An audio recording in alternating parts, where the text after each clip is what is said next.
L'hôpital Richaud renaît de ses cendres à Versailles. Après 6 ans de chantier, cet ancien hôpital abandonné dans les années 90 abrite aujourd'hui plus de 300 logements, dont 91 logements sociaux, des commerces, une crèche, un espace culturel et un jardin ouvert sur la ville.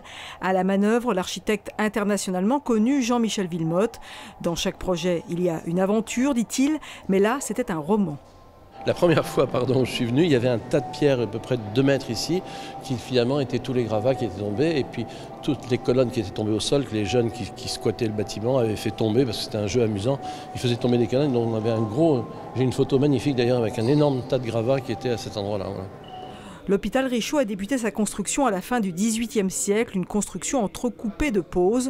Dans le courant du XXe siècle, il est progressivement abandonné au profit du nouvel hôpital Mignot. Transformé en squat, le bâtiment a subi 3 incendies, dont le dernier en 2009. Aujourd'hui même, on peut dire qu'il est peut-être plus beau et plus compréhensible qu'il ne l'a jamais été parce qu'il a bénéficié par la force des circonstances d'une restauration d'envergure. C'est un bâtiment qui est immense, comme 900 mètres par exemple de corniche, 500 portes et fenêtres. Tout a dû être refait, en particulier les menuiseries. On a refait toutes les toitures, il y a 20 tonnes de plomb. C'est également un bâtiment ouvert sur la ville avec notamment un jardin public d'1 hectare. C'est une aventure magnifique parce que 2 hectares bloqués face à la gare, dans le tracé naturel de la ville, d'un seul coup on redonne cette transparence, cette circulation pour les riverains, pour les personnes qui travaillent à Versailles, qui vivent à Versailles.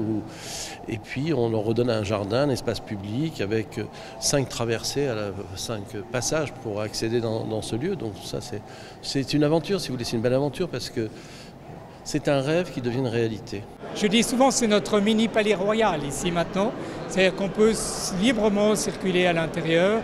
On y tenait énormément à ce que ce ne soit pas un enclos dans la ville. Vous voyez, c'était le risque. Un enclos entre guillemets pour personnes ayant de très très gros moyens. Il y avait un risque fort. Une dizaine d'architectes a travaillé sur ce projet de réhabilitation qui aura donc demandé 6 années de travail.